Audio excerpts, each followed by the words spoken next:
Hello guys, welcome back. In today's Excel VBA videos, we are going to see an important feature of Microsoft Excel through the Visual Basic coding.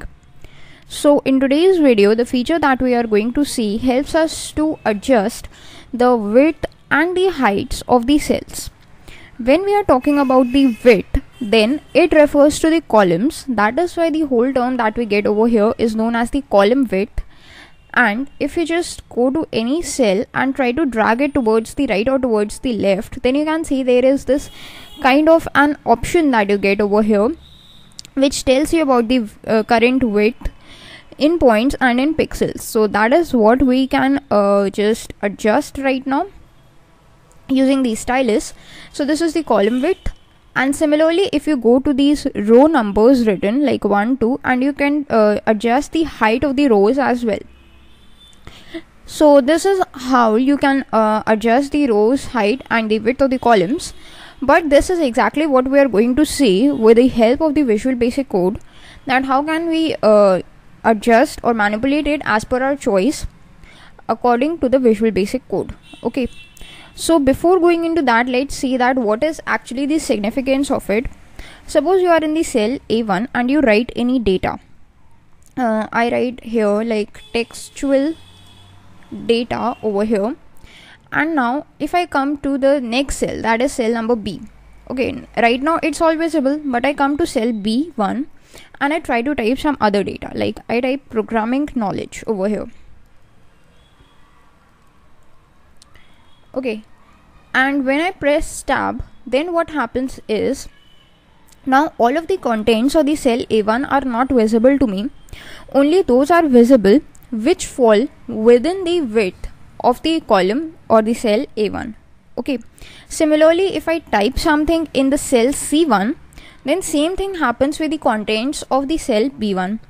So this is something that needs to be addressed, and that is why we need to just adjust the widths of the cells so that whole of the data is visible by dragging them over here like this. Okay, and using this we can get a custom width, or if you want you can just increase the width to around this much, but this space is left. So if you want your column to be fitted automatically, then you can just double click over here, and now the cell B1 is containing an automatic width. Okay, the width is auto selected. Similarly for the cell A1 as well.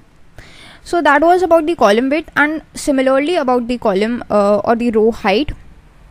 If you just come here and try to add some contents which span through multiple lines. So how can you do that? First of all, we have already read about it. So there is a shortcut called Alt and Enter. If you press that shortcut, you would be able to enter multiple lines of text in the same cell.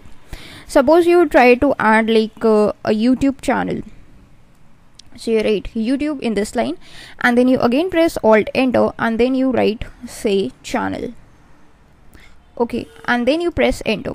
Then you can see that the row height has been fitted automatically. Why? Because wrap text is enabled. If you can just disable wrap text, then you can see that the row height is now not adjusted. You got to double click over here to just adjust it, or what you can do is just increase the row height like this to enable it. So that is what happens over here.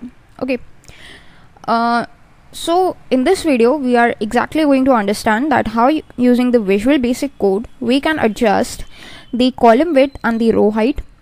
Firstly, using the custom options, that is if we give a custom number, then what happens, and then how can we auto fit the height of the rows and the width of the columns. So let's start. First of all, we need to go to the VBA editor. So press the shortcut key Alt F11 and your VBA editor would be here. Let us just adjust our Excel sheet so that both of these screens are visible now to you. Okay, now first of all what we are going to do is insert a new macro. So go to the Insert tab and insert a new module. Let's rename it to say Cell Dimensions like this. And let's just create a sub procedure for the purpose. Now I'm giving it a name as cell dimensions, but it's totally up to you. You can give it any name that you want. Then open and close the parenthesis and press enter to make sure that VB understands this as a sub procedure. Now once we are happy with it, let's start with a procedure. So let's just decrease the width and the heights. Okay, so first of all we need to refer to that particular cell whose height or width we want to manipulate. We are currently working on the cell width first, or the column width. So let us work with the column width only, and then after completing this section we would move to the row height. Okay, so when we are referring to any cell, we first need to use a function through which we can get that particular cell, and an important function that we get is a range function. So just type in range, open the parenthesis, within double quotes you need to write the name of the cell. Right now we are concerning ourselves with cell A1, so just write cell A1 and just close the double quotes, close the parenthesis and put a dot. This will allow you to access all the properties or the methods associated with the range function. So let us just search for a property called column width. So if you just type COL, then you can get this column width property. You can put a tab, then put an equal sign. Now using this property you can give a custom number, and according to that number your column width would be adjusted. Okay, so let us give a number, say 50, and let's try to run it, and you can see that now your column width has changed to 50. Now if you just come here over here and try to drag it, then you can see that your width is near 50, or your width is exactly 50 when you are at this point, which means that yes, you can select its width over here, and the pixelated value is completely different, that is 355. That means you cannot manipulate the pixelated value. Okay, so that's how you can give a number. But what about its range? Since we are giving a number, so there must be some kind of a range within which we can give numbers.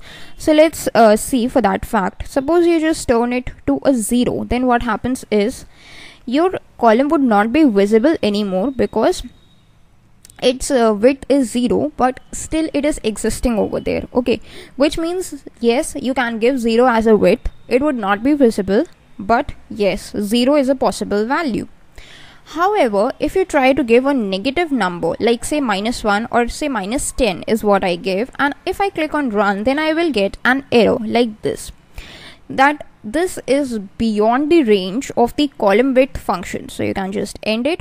That means you cannot give negative values to it. All you can give is positive values. But what is the upper limit for the positive values? The upper limit is 255. If you try to give it as 255, then what happens is, and you run it, then you can see that your column A has been turned into this much of white width column. You can see it's too much wide right now. So that's 255. Okay, but what if you try to give it a value of 256? That is beyond the range, and if you try to run it, then again we will get an error. So that is about the range. The possible values for the column width property are 0 to 255. Okay, now this is one method through which you can select the width of the columns, but there are more than one methods. There is not just a single method, there are different methods. Suppose you want to use some other method, then how can you use it? For all of the methods, one thing that is common is the range, and within double quotes the cell number or the cell name, because it is used to refer to that cell, so it's going to be the same or common part for all of these functions.